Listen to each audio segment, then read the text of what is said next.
क्या आप पैदल चलते हैं? कितना चलते हैं आप पैदल? मैं आपसे पूछ रहा हूँ। रोज आप कितना पैदल चलते हैं? 2 किलोमीटर, 3 किलोमीटर, 4 किलोमीटर, 5 किलोमीटर? नहीं चलते। क्यों नहीं चलते? बहुत सारे कारण होंगे आपके पास। मेरे पास वक्त नहीं है, मेरे पास बहुत काम है, सुबह तो मैं बहुत पैक रहता हूँ, शाम को तो मेरे पास वक्त ही नहीं रहता है। कौन सा कारण है आपका? क्या आपको पता है हर इंसान को स्वस्थ रहने के लिए पैदल चलना बहुत जरूरी है। हमारे जीवन का सबसे इम्पोर्टेंट ये भाग है। अगर आप हेल्दी रहना चाहते हैं, अगर आप मजबूत रहना चाहते हैं, अगर आप चाहते हैं कि आपके सारे सपने पूरे हो, अगर आप चाहते हैं हमेशा खुश रहे, अगर आप चाहते हैं कि आपको कोई बीमारी छू ना सके, तो पैदल चलना आपके लिए बहुत जरूरी है। लेकिन होता क्या है, जो अर्जेंट काम है उसकी तरफ हमारा ध्यान होता है। शायद हमारा प्रोजेक्ट होगा, हमारा जॉब होगा, उसकी तरफ हम ज्यादा ध्यान देते हैं। स्टूडेंट्स को मैं देखता हूँ, स्टडी बहुत इंपॉर्टेंट है, तो पढ़ाई के लिए बैठना है इसलिए चलते नहीं है। मैं ऑफिस में काम करने वाले लोगों को देखता हूँ, ऑफिस बहुत इंपॉर्टेंट है, बहुत प्रेशर है ऑफिस का, ऑफिस के प्रेशर की वजह से चलना भूल जाते हैं। कई हाउसवाइफ को मैं देखता हूँ, उनको जब बीमारियां वो लेके मेरे पास आते हैं, जब मैं उनको पूछता हूँ तो वो कहते हैं डॉक्टर साहब बच्चों को संभालना है, घर को संभालना है, सास ससुर को संभालना है, चलने के लिए वक्त ही नहीं है। अगर आपकी भी स्टोरी ऐसे ही है तो ये वीडियो आपके लिए बहुत ज़रूरी है, क्योंकि इस वीडियो में मैं बताने वाला हूँ वो 12 फायदे जो चलने से आपको होते हैं, और अगर आप चलेंगे तो कौन कौन सी तकलीफों से आप बच सकते हैं। अदरवाइज हो सकता है आपकी ज़िंदगी बहुत ही डिजास्टर्स हो जाए, तकलीफदायक हो जाए। ना चलने का जो भुगतान है, जो आप आज नहीं चल रहे हो, शायद भविष्य में आपको बहुत ज़्यादा भुगतान करना पड़े। ये अगर आप टालना चाहते हैं तो ये वीडियो आपके लिए बहुत इंपॉर्टेंट है। इसे देखिए, समझिए और अपनाइए। इस चैनल को सब्सक्राइब कीजिए ताकि आने वाले नए नए वीडियो सबसे पहले आप देख सके। और अगर ये वीडियो आपको पसंद आए तो इसे लाइक कीजिए और ज़्यादा से ज़्यादा लोगों तक शेयर कीजिए। पैदल चलने का फ़ायदा नंबर 1, आपका जो दिल है उसके लिए पैदल चलना बहुत ज़रूरी है। अगर आप पैदल चलते हैं तो आपका ब्लड प्रेशर मेंटेन रहेगा, आपका ब्लड प्रेशर ज़्यादा नहीं बढ़ेगा, आपके जो हार्ट की पंपिंग है वो अच्छी रहेगी, आपको हार्ट की जो समस्याएं हैं वो भविष्य में नहीं होगी, उसे आप टाल सकते हैं सिर्फ पैदल चलने से। फ़ायदा नंबर 2, आपके शरीर में जो कोलेस्ट्रॉल की लेवल है वो कम करने के लिए पैदल चलना बहुत ज़रूरी है। और अगर आप चाहते हैं कि भविष्य में आपका कोलेस्ट्रॉल ना बढ़े, आपको ढेर सारी गोलियां ना खाने पड़े, तो पैदल चलना आपके लिए बहुत इम्पोर्टेंट मंत्र है। फ़ायदा नंबर 3, आए दिन हम सुनते हैं इसके वेन में ब्लॉक हो गया, इसके हार्ट में ब्लॉक हो गया। ब्लॉकेज की समस्या अगर आपको दूर करनी है या चाहते हैं आप कि आपकी वेन्स ब्लॉक ना हो, तो पैदल चलना आपके लिए सबसे अच्छी दवा है। फ़ायदा नंबर 4, अगर आप पैदल चलते हैं तो आपके शरीर में इंसुलिन की जो लेवल है वो बढ़ जाती है और ग्लूकोज का जो यूटिलाइजेशन है वो भी बढ़ जाता है। आपको डायबिटीज़ नहीं है तो पैदल चलने से आपको डायबिटीज़ होने की जो संभावना है वो कम हो जाती है। और अगर आप शुगर के पेशेंट हैं, आप डायबिटिक है, तो आपका ब्लड शुगर कम करने के लिए भी पैदल चलना बहुत अच्छी दवा है। फ़ायदा नंबर 5, वेट ज़्यादा है, वेट कम करना चाहते हैं, पैदल चलना एक दवा की तरह काम करता है। आज से ही शुरू कर दीजिए। कुछ खास टिप्स भी मैं अंत में बताने वाला हूँ कि किस तरह से आपको टाइम मैनेजमेंट करना है पैदल चलने के लिए, इसीलिए आखिरी की जो टिप्स है वो भी ज़रूर समझिए। फ़ायदा नंबर 6, जो आपका स्ट्रेस लेवल है, जो कारण आपने पहले दिया था कि मेरे पास बहुत काम है, उससे स्ट्रेस बनता है, तनाव बन जाता है, इस तनाव को कम करने के लिए बेस्ट मेडिसिन है पैदल चलना।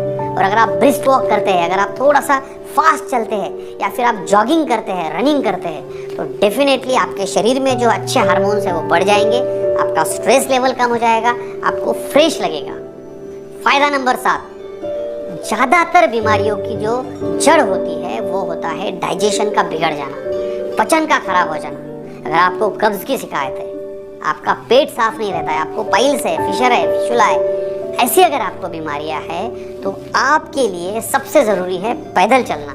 जब आप पैदल चलते हैं, आपके जो इंटेस्टाइन है, जो आंतड़ियाँ है, ये होती है 25 फीट तक लंबी। जब आप पैदल चलते हैं तो आपका डाइजेशन अच्छा हो जाता है, आपकी आंतड़ियों की जो मूवमेंट है जिसे हम कहते हैं पेरिस्टालसिस, वो अच्छा हो जाता है, आपका पचन अच्छा हो जाता है, और जिसका पेट अच्छा उसका जीवन अच्छा। फायदा नंबर 8, बहुत ज़रूरी है बच्चों के लिए भी पैदल चलना, हर उम्र के लोगों के लिए पैदल चलना, क्योंकि इससे होती है हमारी हड्डियाँ मजबूत, हड्डियों को स्ट्रेंथ मिलती है, कैल्शियम डिपोजिशन जो है वो बढ़ जाता है। सो आप आपके बोन्स को अगर मजबूत करना चाहते हैं तो पैदल चलिए। बेनिफिट नंबर 9, जॉइंट पेन अगर आपको है तो आपने वॉकिंग शुरू करना चाहिए। जॉइंट पेन ना हो इसके लिए भी चलना चाहिए, क्योंकि आपके जोड़ों को मजबूत करने का काम आप जब पैदल चलते हैं तो होता है। और इसीलिए पैदल चलने से जॉइंट पेन की जो समस्या है वो आना भी कम होगा, और अगर है तो तकलीफ भी आपकी कम हो सकती है। लेकिन याद रखिए, पैदल चलते वक्त अगर आपको पहले से ही घुटने की शिकायत है तो नीकैप पहनिए। चलते वक्त स्ट्रेट रोड है उस पर ही चलिए, नीचे ध्यान दीजिए। अगर रास्ता अच्छा नहीं है, गड्ढे अगर रास्ते में है तो गलती से भी आपका पैर गड्ढे में नहीं जाना चाहिए। इससे क्या होगा, आपके एक घुटने के ऊपर प्रेशर आएगा। फायदा नंबर 10, चलने से आपका मूड बड़ा प्रसन्न रहता है। जो लोग रोज चलते हैं उनके चेहरे पे स्माइल भी दिखती है, क्योंकि आपके मूड को हैप्पी करने का जो काम है वो पैदल चलने से होता है। सो अगर खुश रहना चाहते हैं तो पैदल चलिए। बेनिफिट नंबर 11, अगर आप पैदल चलते हैं तो आपकी जो इम्यूनिटी है, आपकी जो बीमारी से लड़ने की शक्ति है, आपकी जो इम्यूनो सिस्टम है, ये स्ट्रांग होती है और जो आपको काफ़ी बीमारियों से बचाती है।